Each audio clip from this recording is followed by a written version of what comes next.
just before we get to the introduction, so that it's very clear that we are happy to have you here, members of the executive, because it is in public domain that we need to dispense of this. Allow me, members, to allow honorable members to introduce yourself. Then I'll also invite the guests to introduce themselves as we take off. Kindly.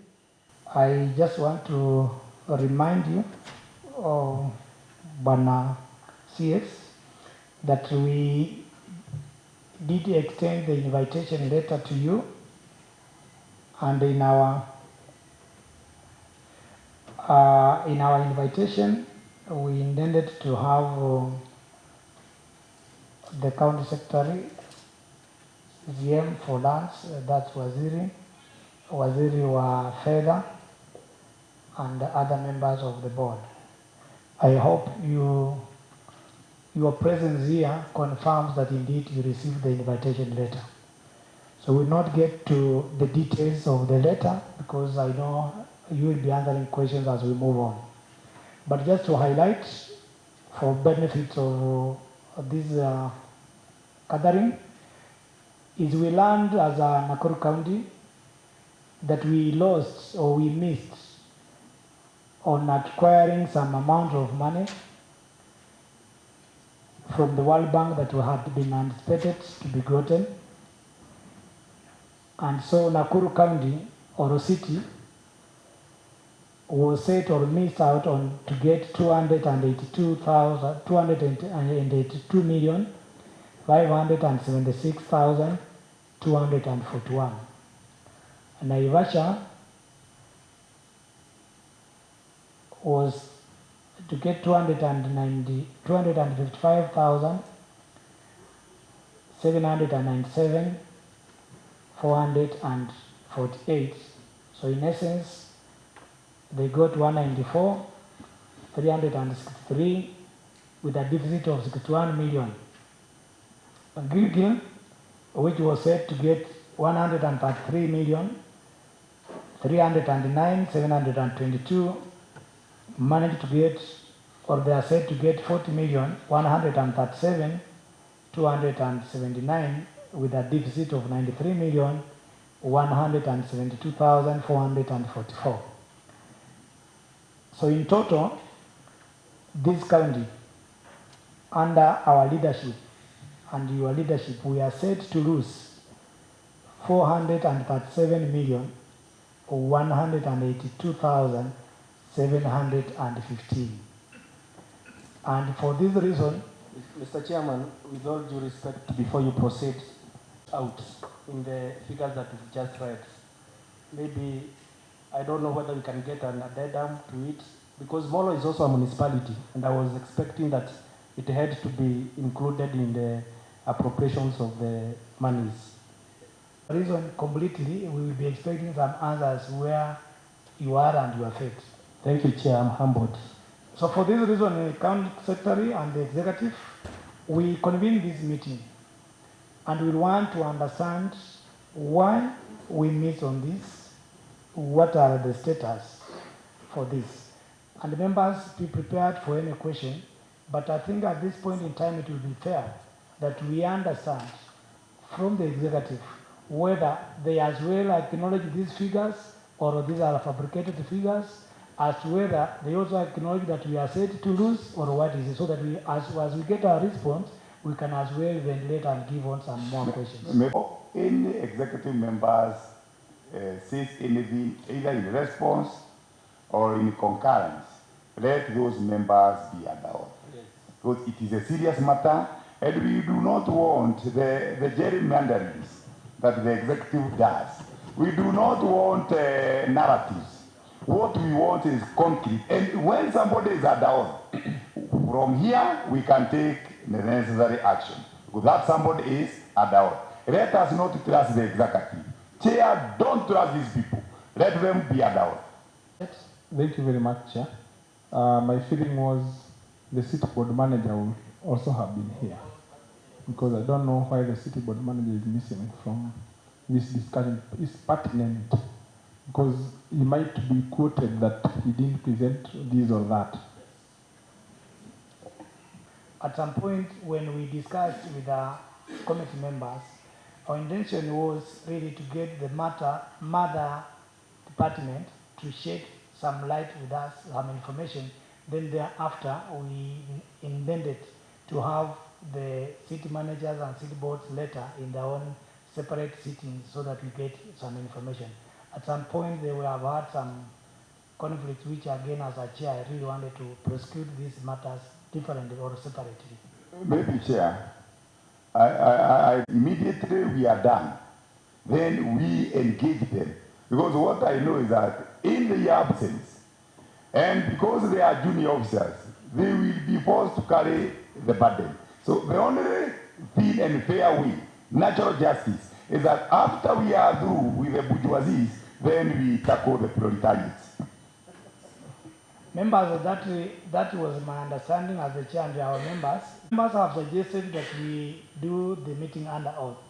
But remember, members, this is what I also want to seek your indulgence as well, because we had not, as a committee, invited the executive and refused to come. So we thought that we extend the invitation and it was not a summon as such. However, the members of the members of the assembly can advise otherwise. But otherwise, from where we sit as a committee, we had extended an invitation just to get some information from the executive and not necessarily like kind of having taken a summon to them so that they are under oath to that effect. Meetings. And so many executive was here even last time when CS came.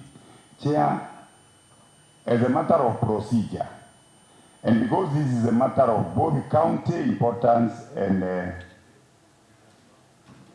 national, I think it is unavoidable, Chair, for us not to put the executive under oath. Because the information that we do not want now to get them again to put them under oath. Allow members to kind of, because I've been on this matter, to kind of ask a question, and this is to CS and to Waziri. Can we get some of the reasons as to why probably the World Bank sided for our failure to get the funding? Because I think once we get these reasons, it will really open up so many questions. Thank you, Chair, and thank you, members. Chair, I want to seek your indulgence. Chair, we did receive very structured questions when we got the invitation. We are requesting that you, through your indulgence on the committee, that we answer using that format. Then along the way, we'll be able to answer all those questions. Or a misrepresentation, then I think then the other question can now follow. Thank you, Chair, for that question. Chair, I will request that we give Mheshimiwa Kihika to take us through the process of how the money is allocated, where we are today, and what we are expecting as we go forward. Thank you, Chair. Thank you, Chair. And members. So, Honorable Chair, the Parliament, the National Parliament passed the County Additional Allocation of Funds Act, which passed some 10 billion, 325 million, 754,660. Call it 10.3 billion to be less accurate, out of which a gazette notice was issued on 6th of February, allocating 6.733 billion to several municipalities and a city. Our understanding is that the remainder of about 4 billion is yet to be allocated. So our expectation is that when this additional, or this 4 billion is being allocated, Nakuru City will be part of the recipients of that money.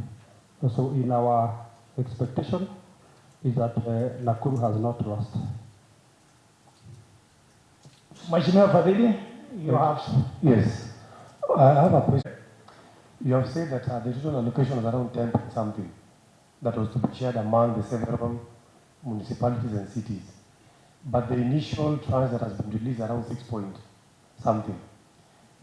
Now my question is, were we expecting to be factored in the first in this first disbursement? And then number two, if yes, then I need to tell us why we have missed out from the first disbursement. If no, in the second disbursement, after 4 point something, do you have anything to show that Nakuru City indeed is along the way expecting or has been confirmed to be fat in the second balance? I will take some 3 questions. Then Maybe just need a clarification as why these executive members have not taken oath before answering. And legally, in our Constitution 2010, Article 195(1), a county assembly or a committee may summon any person or appear to appear before it, require production of documents. 3, examine that person or those people under oath. That is our Constitution 2010. Now, the power is similar to that of High Court as we are mandated. And in our County Government Act 2012, Section 18, committees have powers similar to Parliament in enforcing attendance and taking evidence and all. So I just want to get a clarity that we have been doing this previously. And for avoidance of doubt, I just need to know why they have not taken oath, because the evidence they are giving may later be taken as evidence before the House or anywhere else. Thank you, Chair. I Very well, and I must state that he stated very well on the 6th of February there was a Gazette notice that indicated that municipalities and cities within the Republic will be getting 6.3 billion. 4 billion was to be issued later. Now, Mr. Chair, my question is, how much did Nakuru City get in the first disbursement? Because according to what I've obtained from his analysis, is that the rest of the money that is remaining, the 4 billion, that is where Nakuru County is being considered. And if then that is the case, how much then of these 4 billion are we expecting as a county? Because when we are doing our first budget, Mr. Chair, we feel that we didn't obtain the amount that we were supposed to obtain. Because according to the analysis from the Assembly, we have lost 437 billion. So if we have lost 437, and the Waziri is stating that we've not lost that money, then how much on top of 437 are we expecting to get as a county? So I want to get the clear figure that Nakuru County will be getting 437 million plus this other amount of money. That is the only way we can resolve all this, Mr. Chair. you can Understand that the CEC belongs to the Department of Lands and Physical Planning. And in physical planning, I believe that Molo municipality is part of the program that was supposed to be funded by this money. Can the Honorable CEC tell me or explain to the people of Molo how comes it was not included in this program? And Mr. Chairman, Kiambu County happens to receive its money. What are these better practices in Kiambu County that are lacking in Nakuru County that we cannot adopt in Nakuru County so that we cannot be missing out on these monies? The budget in this assembly, chair budget, and I have scrutinized. We are not bound to lose any money. So we cannot be taken into circles. This is crystal clear. Are we losing or not? And if so, what are the reasons? Not to be missed, because as I said, we've missed on time, not on money. Chair, Honorable Fadili, on whether we expect or why, whether we expected allocation for Nakuru City. Within the past allocation, we were 50-50 whether we are going to get allocation for the first allocation, because we were among that 9 municipalities that did not strictly meet the allocation criteria, being that the mandate of 5 of our members had just elapsed by the time the World Bank was doing its appraisal. So the arrangement was, as we continue with the filling up of those members, they will be assessed, and a decision will be made as to what we will receive, because the World Bank was very clear that where the board is not fully constituted, the funds may delay. So our expectation, we were 50-50 because we also made passionate appeals. We even sent copies of correspondence with this assembly to the World Bank and told them that it was work in progress, and the recruitment and the gazettement of members of the board is an ongoing process. It's not an event, it's a process. So we did all those appeals, and we were assured that our case would be considered. So our expectation that was that if they could have had us at that time, maybe we would have gotten an allocation at that time. But because they seemed not to agree with that, they wanted first to ensure that the boards are fully constituted before the allocation. So maybe that's why we missed on the first allocation, and we are scheduled, or we agree that money will be put aside, and that's how the 4 billion ended up being put aside. Honorable Alex, on how much is expected? Just for clarity and for purpose of taking notes. First, to respond to Alex's question, and I feel he has left out, maybe he didn't note it down. He has explained that we missed out on this 6 because of all those sequences of timelines, vis-a-vis, and correspondences. So I asked that in the 4 billion that he has mentioned, the balance that we are anticipating to be factored into, is there a guarantee or a confirmation that indeed we are going to receive that funding? Be very serious on, and that's why I said that the executive should be allowed. Honorable members. Yes, that's why I'm at. Honorable members, as you move on, it should be through the chair. So, Bwana Waziri, when you say that we've lost on the time, the money that was supposed to come, was it pegged in a program or budget? And you know, as you're telling us, we are now in our last quarter of our budget. So we may want you to tell us when are we expecting this money and what has been affected. Because when we passed the budget, there were some programs that were going to be supported by the money. And we are now coming to the end of the financial year. So when you say we have not lost the money, we have lost the time, and time is money. So please come out clear on that. Also, therefore they were aware of that. The money was supposed to come from the World Bank, and the World Bank has some specifications that we have to satisfy. Chair, what I'm saying, listen to what the Land CS is saying, Land CC is saying, very carefully. He has said the first answer that he gave you that we have not lost because we are repeat. The second answer was that you see, there were logistics and measure of time. Chair, number one, whose failure is it? Because you cannot come here, tell us that we lost because there were logistical problems. I need the chair's attention. Chair, attention.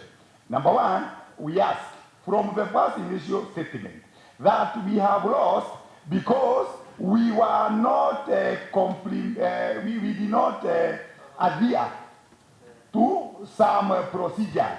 So we ask ourselves, whose failure was it? That's number one. In that first question. Number two, when we came here, and that's why I'm happy that the DS has asked, we came here and passed the names of the board members. So it is clear that the failure was not on our side. Number three, the issue of time, what he is talking about. Everybody knows that the municipality did not start today, including the city. It was there 10 years ago. Therefore, the issue of when the lapsing of the body members, the time is there, they knew whose failure is it for us to lose.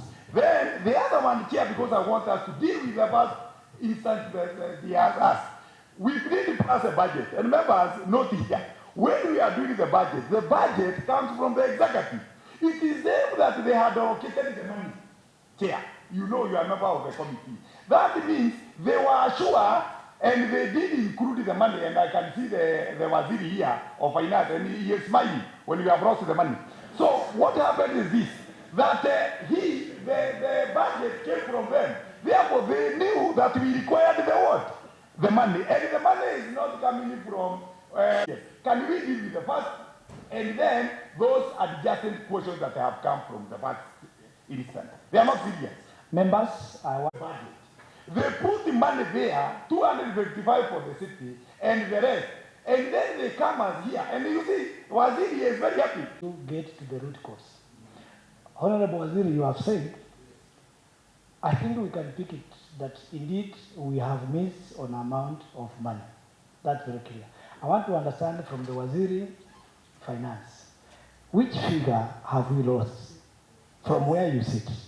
We want to get from you, which figure are we not ready to get? Then from there, you will allow me to prosecute another question while standing.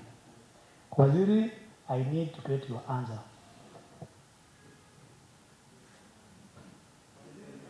Waziri Finance. Chair, maybe, sorry, with your indulgence, Chair. There is negative 437 million. So maybe it's very important, Chair, the CEC also answer that question. Why is that happening? Thank you, Chair. Is he confirming that what you have just alluded is that they knew we have missed out on the initial allocation? Members. Thank you, Chair. The current financial year's budget preparation began last year, around April. And we use what is expected as revenue from donors and revenue to be collected by the county. Now, once the act was ascended, the bill was assented by the president, and the schedule came out, we were missing the 437 million. And that's why we did not include it as part of revenue in the current supplementary estimate that were forwarded to the Assembly. Previous budget, before the supplementary budget that has been tabled today, it was anticipated that the money was to be gotten from World Bank. And within the budget that has been submitted today in the Assembly, it is minus 437 million Kenya cedis. Was it received true or false? Was it? Do we miss? Chair. And they should not have to miss you. Chair, please. So that I'm not just getting these words. Without those narratives he is talking about, go straight to the question. It is straight. Have we lost? Nakuru County entities, municipality and city were missing this amount, and that's why we could not include the figure of 436 million point seven. Chair. So Chair, it's very interesting, and I like it. You know, Waziri Kihika had insinuated or indicated we only lost time, but with not money. Waziri for finance is indicating and confirmed, and I can tell you, check on your budget estimates, it's minus 400 something thousand. So now the question, million. Now the question comes in, honorable members, Honorable Ngware, we want now to prosecute as to why we have lost this amount of money, where did the rain start beating us, who's left on his job, and where did we go wrong as an assembly or as a county? Honorable Ngware. He start beating us. That is the answer I'm expecting from the executive. So meeting where I'm meeting people who are supposed to take blame squarely. Mr. Chair, we need not to be done here. We need to know who we are supposed to blame for the loss that we've gone. The CEC lands is just taking us around. Can you, Waziri, see for planning and physical and land? Can you tell the people of Molo where the allocation is? Honorable Gwale, Deputy Speaker Emeritus. Honorable Chair, Kenya Urban Support Program is an ongoing program. It's been there for quite a number of years, and it's not based on our financial years. The current KUSP is a 3-year program, and the money is already there, and it will be disbursed in 3-year program. So even what is not disbursed, even if the 4 billion is not disbursed this financial year, which is just about 3 or 4 months to come, it will be carried forward in the next financial year. So I still stand that no money has been lost. Our money is coming, it's already safeguarded.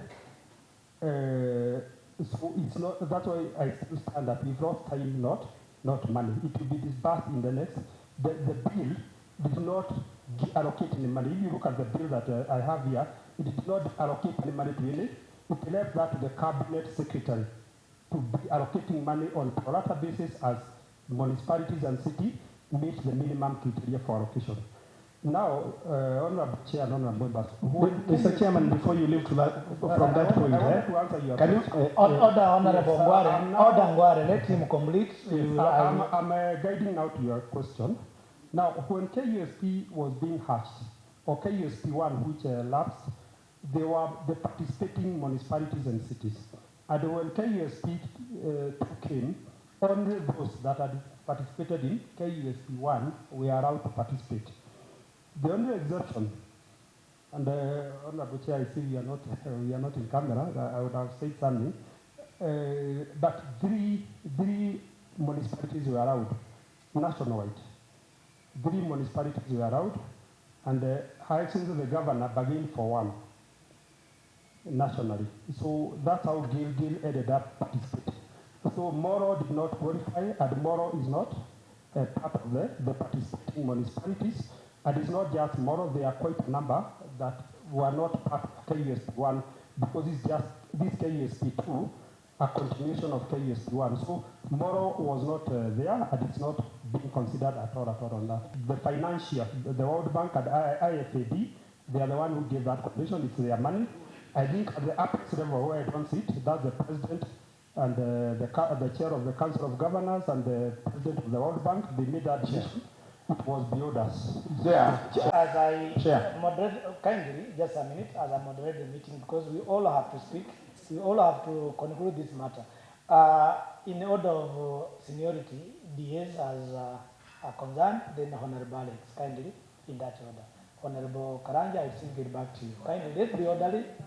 Thank you, Chair. Chair, have this conversation, and if there are any documents to be tabled, please table them, because when you say that it is beyond you, this thing might have been done in a meeting or something have been done. So please, this house is a house of records. So can you please, even in camera or what, share with us that deliberation that was done for the member from Molo to be able now to answer people from Molo. Because we don't want this thing to be personal, but if there is something that you can table to this house, please do, so that we can even explain to our people.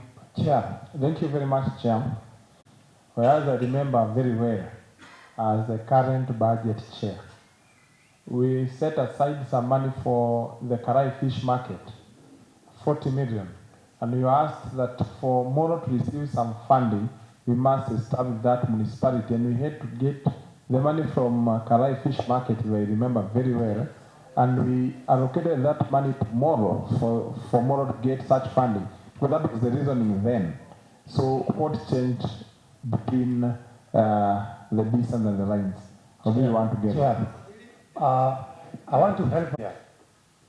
For a municipality to be considered, I believe there are some factors or some checklists that have to be looked upon for a municipality to qualify for funding.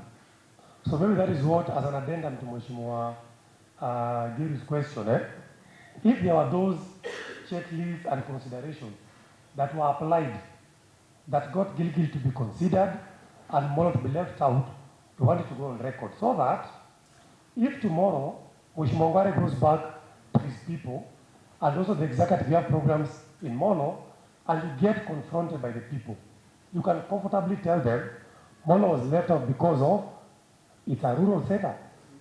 Ama pesa yenye kwa economy ya Nakuru county ni kidogo. Mimi wa biashara wote mwenye natoa mingi pia ninacho nje. Wewe waziri. Mheshimiwa. So allow me to moderate the meeting. So you're on the floor. Thank you, Chair. Specific Chair. Chair, we want Waziri to take notes. Order. Waziri, take notes. Order, members. Mariah, in this session we only have Waziri, silence. You see that the city were at 50-50 to get the funding. When you see that we lost time, not money.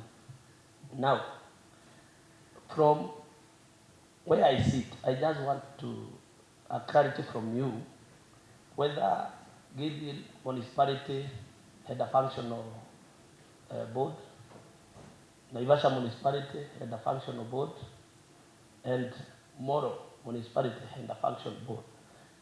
Ndio nijue kwamba walipoteza pesa aje zao kama hii city board ndio ilikuwa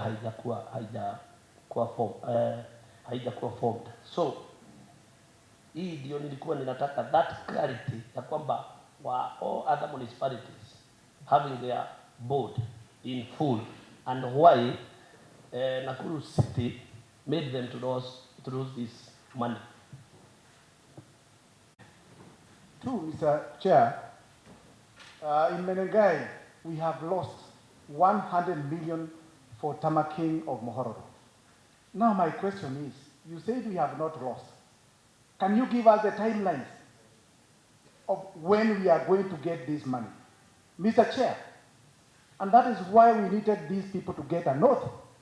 I remember the same MCAs was in court following the issues of War Memorial Hospital. And he was asked, who is constructing or who is the contractor doing the perimeter wall? He said he does not know. So I can say categorically this is a perennial liar, Mr. Chair. So we need to know, can he give us the timeline when Mohoro Road will start being constructed? And who is responsible for not giving out the names to the World Bank? Thank you. I just want to say, Honorable Chair, I'm a very brief person.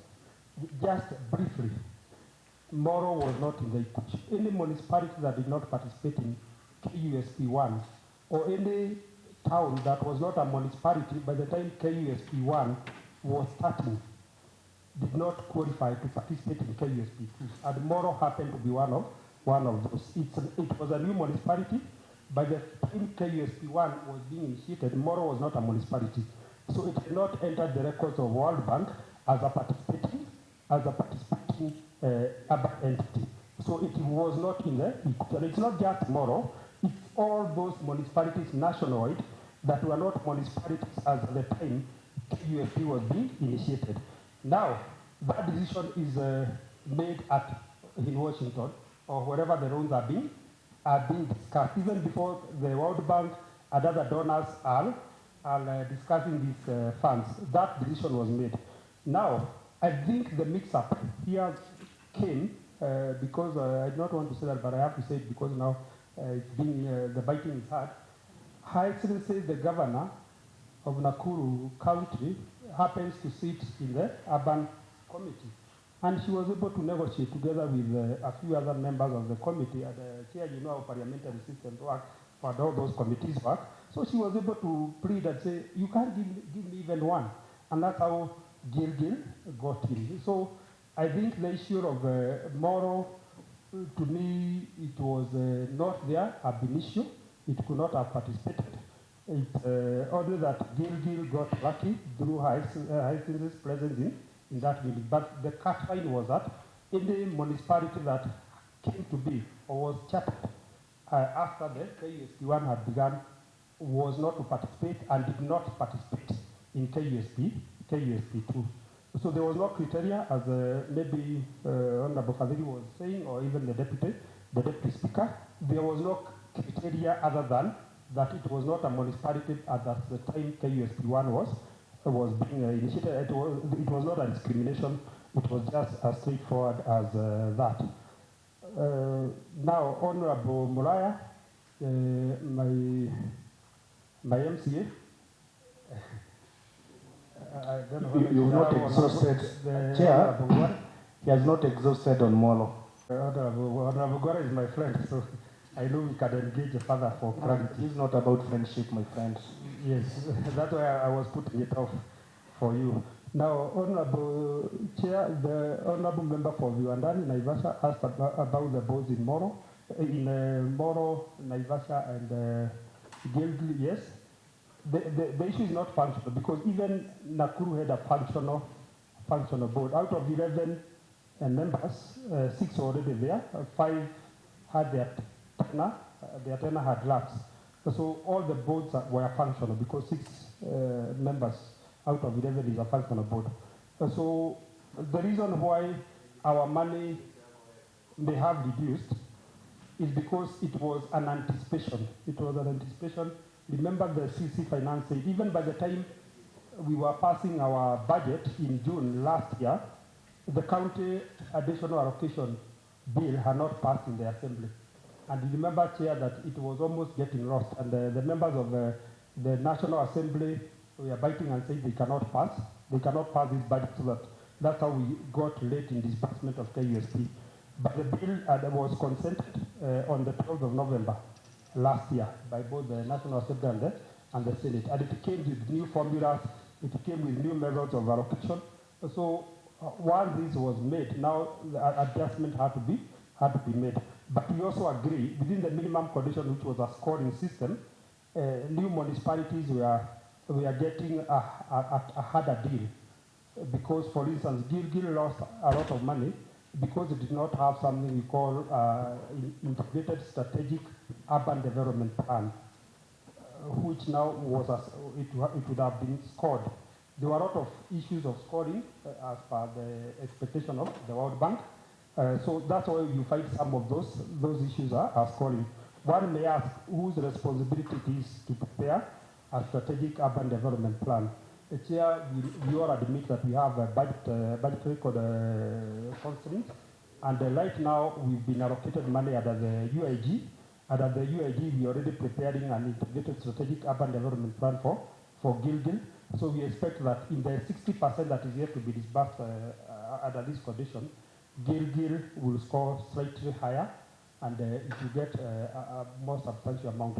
But for Naivasha, we scored very well. Naivasha was one of the highest scoring municipalities, and we could say we got what the formula in this bill or this act that was passed later anticipated.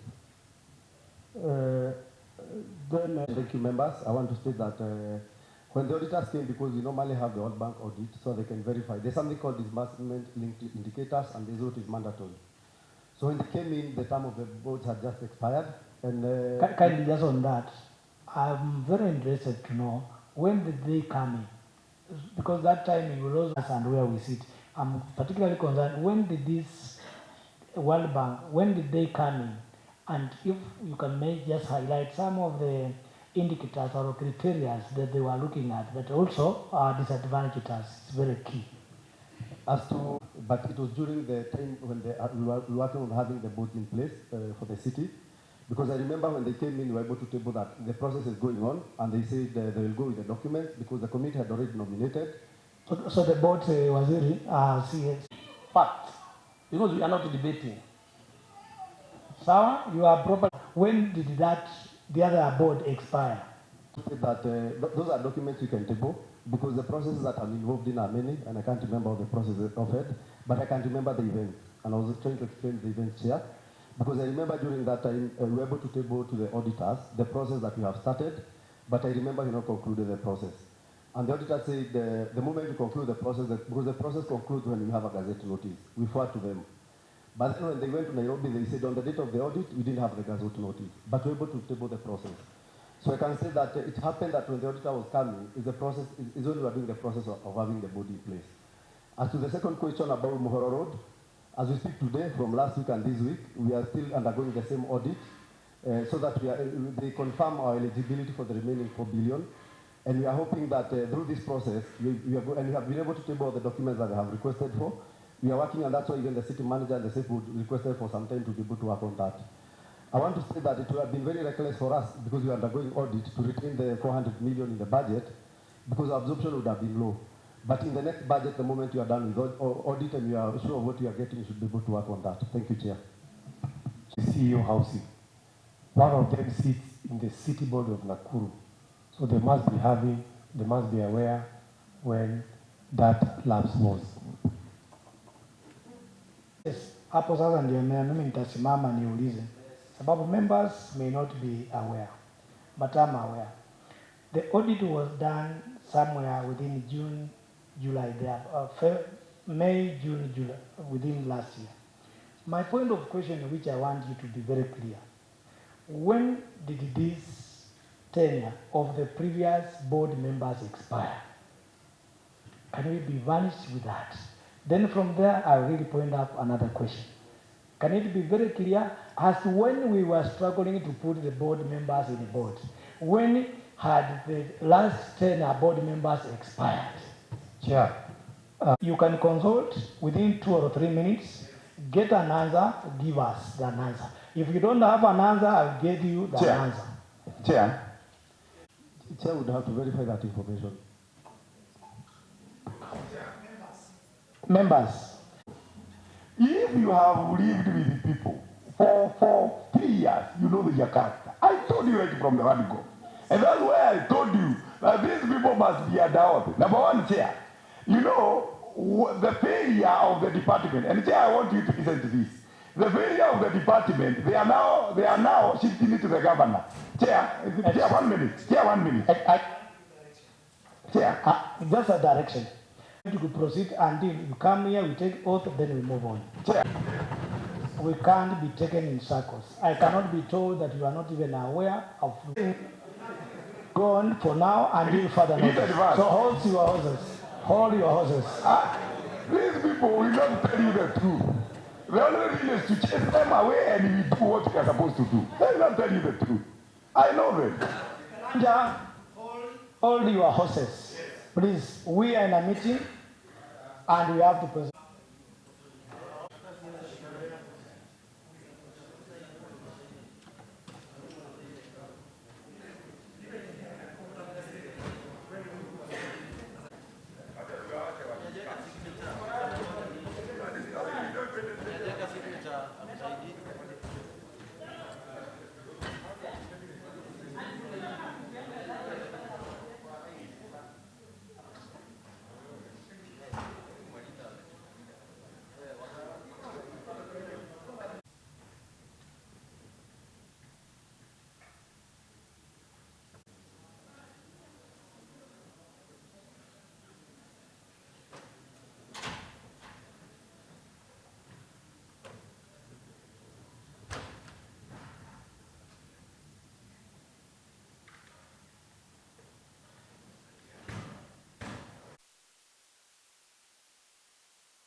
Body is hiding kutofanya kazi kwake the incompetence in the office or in the person through narratives. Number one, Chair, you must know that from what Honorable Kihika has said, he has said that even the governor sits in this kusi.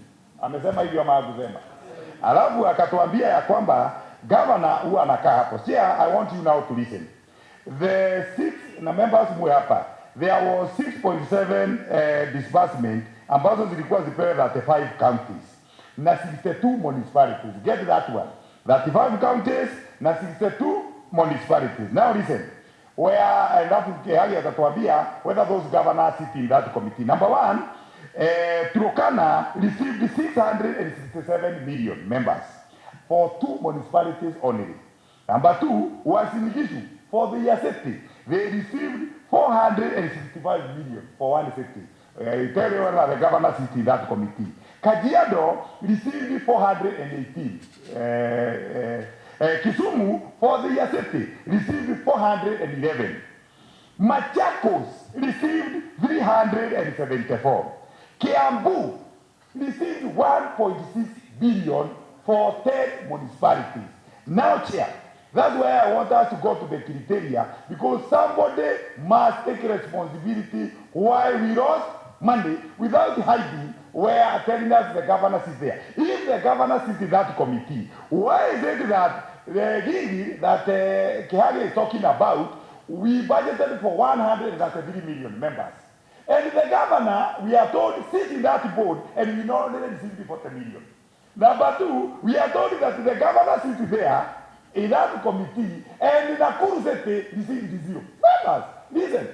Then we are told that the governor sits in this committee, Naivasha had 245 billion that we are budgeted for, and we only received 145. If the governor sits there, that's why I'm saying we remove the issue of governor, and we deal with the officers because they are responsible. If the governor stays in that office, then why did we only receive 40 plus 145, 185, and there is no any other city receive that small amount? Members, mnanisikia? So let us not be cheated. Now the other thing, Chair, that you have to take note is that we know very well that when the board erupts, and we know very well that the DS is there, we almost slept here to make sure that we pass the names of the members. One of the issues that never made us not to get the money is because they brought incompetent people in that board. And then, Mr. Chair, you should know, and I am telling you for truth, that the incompetence in these people will make the governor miss out. The way we have brought the money, even the governor will lose in 2027. Because of what? Because of incompetent figures walking around this stuff. And Chair, you should know that even when the board was erupting, these guys were busy campaigning. So, we cannot lose 427 billion, and yet we leave people who are incompetent still in office. Therefore, Chair, there is no need of doing a lot. We have the powers because we have the money that has got lost. Ya Nakuru, wacha tufukuze wale watu wamefanya tukose nini? Pesa. And last one, Chair, pesa za kwanza zilikuwa 6.7 billion. Za pili ni 4. Are you sure? Yes, I'm finishing. To summarize? Yes, are you sure that if we lost from 6.7, who told you we are going to get the 4 billion that they remaining? So let us not buy hope. We are not here to buy hope. If they want the hope, let us go to Jesus is the right ministry. Chair. Second assembly, and we passed Gilgil and Molo as a municipality at the same time. We vetted in the assembly and we passed them, which is about 437 million. That is the figure that the county never received for the municipalities and the city. If it is possible, we impeach that person and we remove the blame from the governor. The speaker tuliharibia governor jina, amechagua watu kazi, tulikuja hapa mapema tukachagua watu. Yule ambaye anaangusha county badala ya kuangusha governor. Governor ni yeye campaign. None of these people campaigned here for the governor. Kwa hivyo tuongee ukweli na tuambiane ukweli. We had some resolutions that we had arrived at, and I gave directions as the chair. Then I want to be consistent to my own wordings. We said that before we proceed and move further,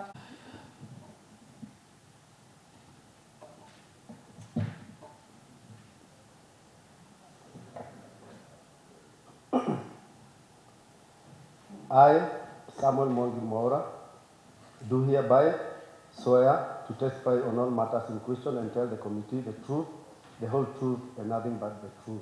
So help me God. Thank you.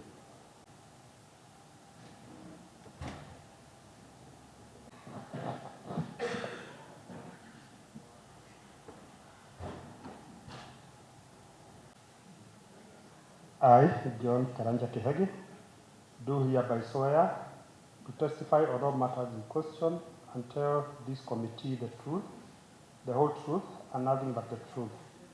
So help me God.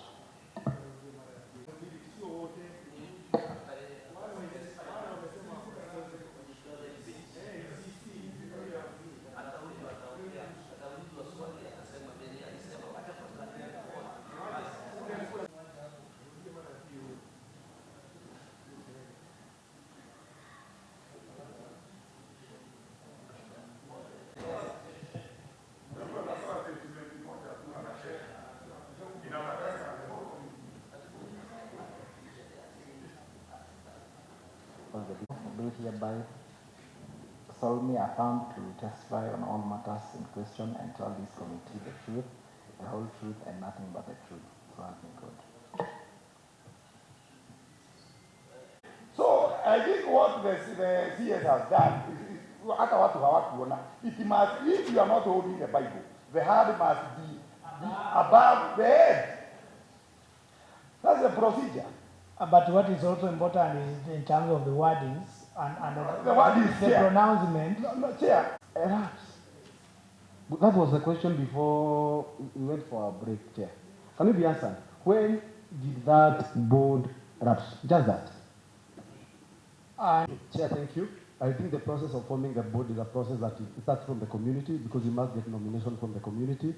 It involves the Department of Lands in terms of verifying, and also involves the Assembly in terms of vetting and approving, and my office in terms of gazetting.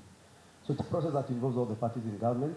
But what is important here is that we can be able to demonstrate that the process was going on as at the day of the audit, and we're able to table the document that we were able to give.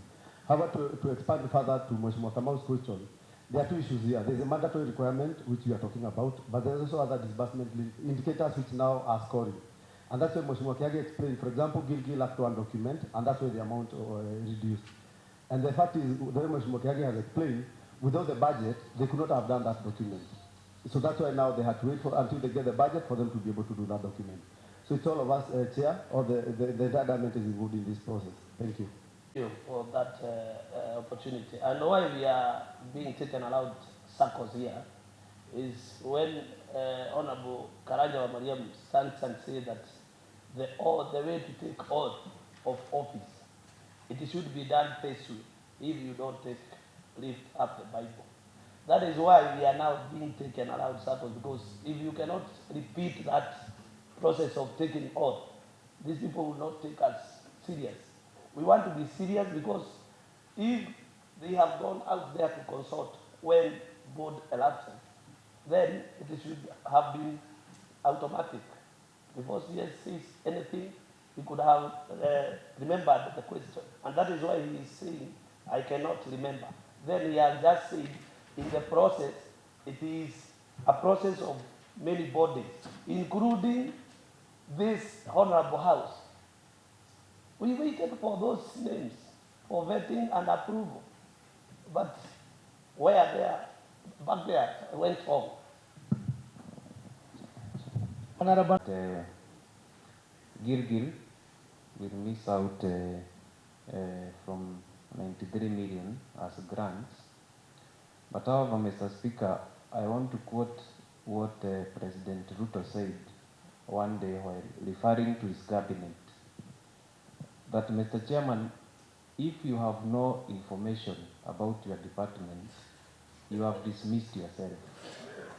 If these CECs, Mr. Chairman, do not know when the board erupts, Mr. Speaker, they have dismissed themselves. Thank you.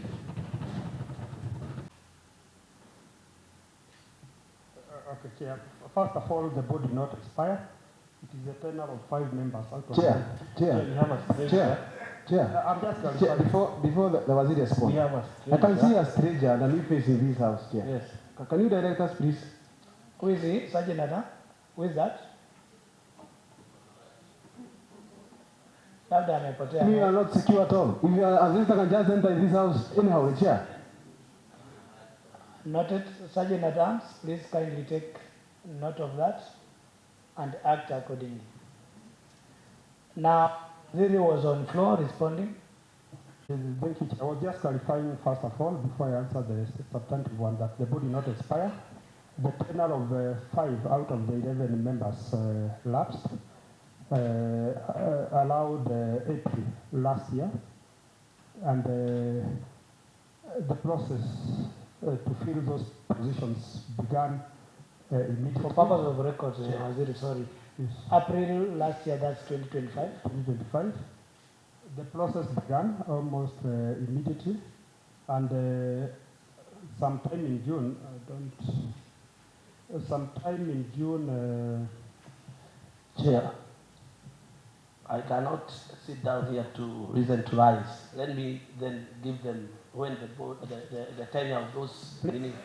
Please, Chair, can I be allowed? kindly let him explain as far as he is concerned. Probably it could be because with the due respect to Honorable Nene, one may not carry everything in the department in the head. That's why we consult documents. But the new members were gazetted. They are gazetted in June last year. That means the process took about 2 months. So that's why I'm saying it was not a lot. It was not that issues were not happening. It's only that ACAL, which was a consultant sent by the World Bank, came the same April. So we told them we've already begun the process is ongoing. We've written to the agencies that nominate these people. They've responded. We've also advertised for the competitive ones, and it's coming in. So I think it's not fair to say that there was a process that had stalled. They are not stalled. We were in the process. Chair, okay, Honorable Mraya, you have another information more than there was. Yes, as manager and the city, and we asked them when the time of these 5 members lapsed. It was 30th of April, 2024. 2024. They even give evidence here, seated there. So it's not 2025. It is not 2025. That is when after they were called in the Senate, that is when they said they even did have the internal auditors. And that is why they started the recruitment. So that is why I'm telling I cannot sit here to listen to lies. Honorable members, and as Honorable Nene has said, if you don't have information, I have it. I will execute your information to deal with you. Sawa Mheshimiwa. Sasa Mheshimiwa Karanja, I know you have real issues, but let us communicate in an orderly.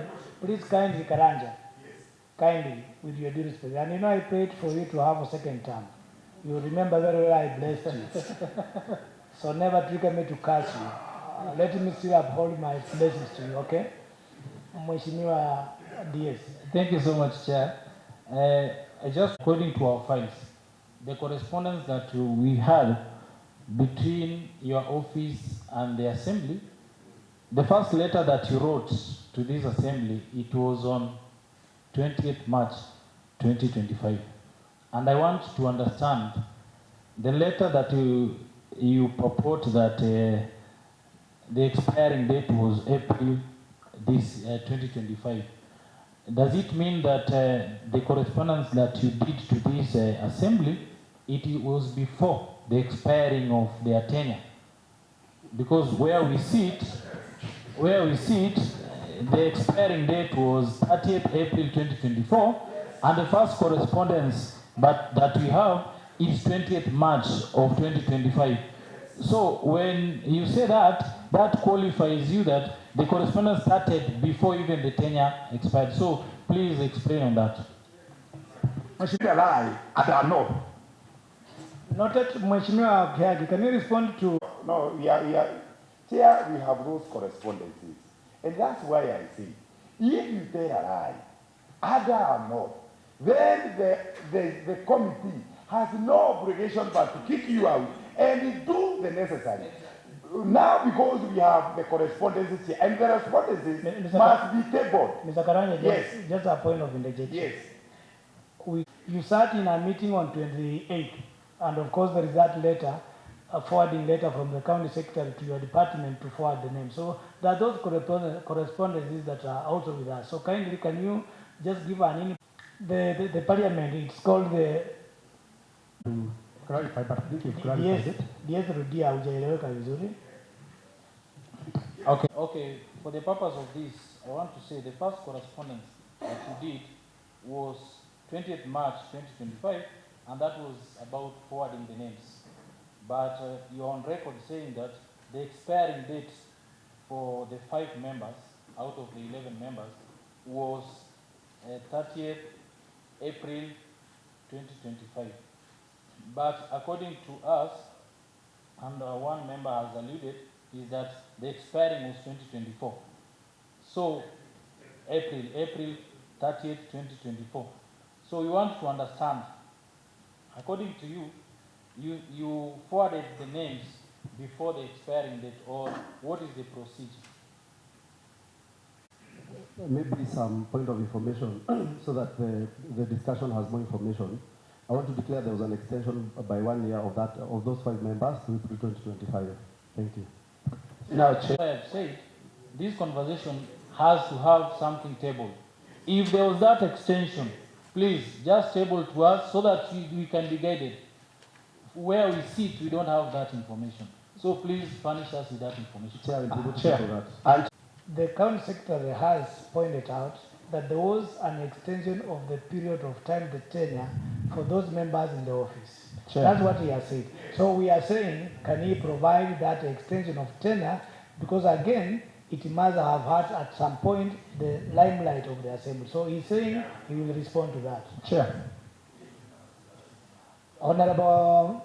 That if the extension by 1 year has costed the county 437 million, the person who did the extension of those contracts illegally, because it was not tabled within the assembly, should also be culpable within this assembly. So the web should catch each and every person who did the extension of that web. But the county cannot work. Honorable members, I'm also being guided here. It provides for a member of a board shall hold office for a term of 5 years and on part-time basis. So as from the clerks or the legal office, he's advising me that those board members were supposed to be in the office for 5 years, not to extend it. So I think these are some of the issues we can also, she's reading from here. But again, for purpose of records, members, for avoidance of any doubt, any board member, for him to be legal in the office, that member, that name has to see the approval of the assembly. Even when they were in the office, they had been approved by the assembly.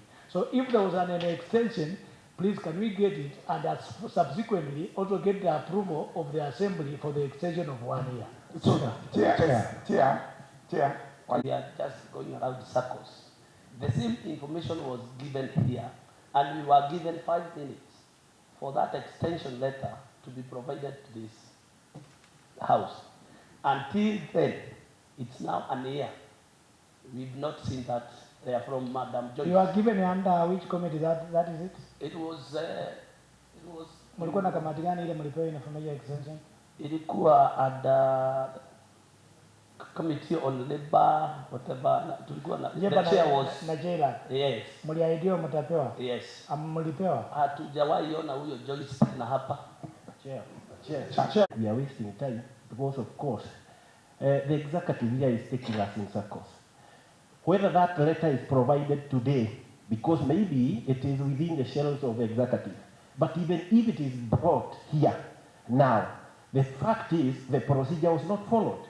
As long as it never passed through the county assembly to ratify what was extended, even if the letter is provided now, then it is a waste of time. Because the letter had, those who are extended their terms, then they had to be approved by the House. Even if the letter chair comes and you never participated in that process, what is the need of that letter?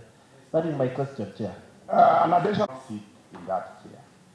And listen to people usurping the powers of the assembly. That's number one. Number two, Chair, we cannot sit here and listen to people who are allocating themselves mandate that is not clear.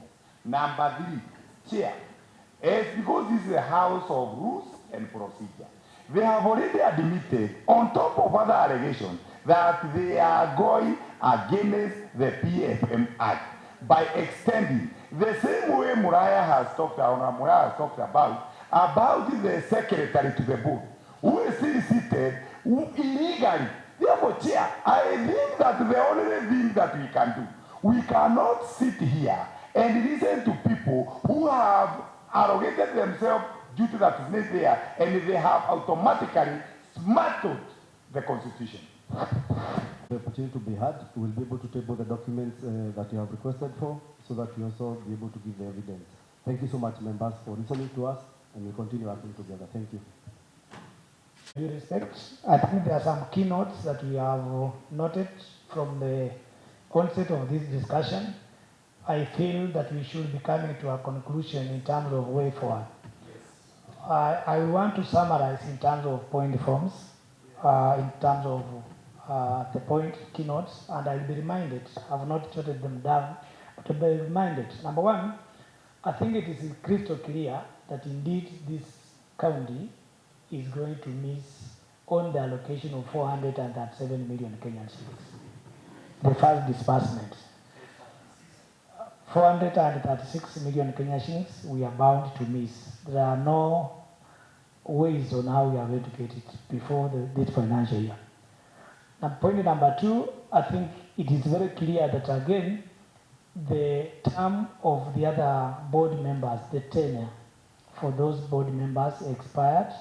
Of course, from what the county secretary says, they extended by his brother. We look forward to have the extension if it is there, which again, on the other hand, we look at it in a total different way, but can we get the extension of the board members to that effect?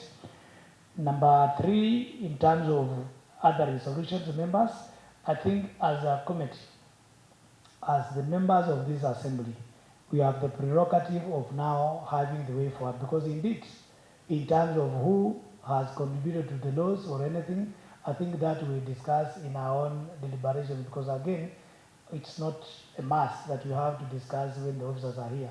We have had a very good interactive sessions where we have listened to them, they have given out our views. So I just want to wish to give the CS on behalf of the executive just to say a word. If there is anything, then the members will remain behind, because again, I'm obliged to give this report to the assembly by tomorrow. So CS. Niwashukuru kwa kuja kutoa maoni yale ama habari mnayoijua kuhusu swala hili lililokuwa mbele yetu. We want to wish you well. Sergeant at Arms, you can allow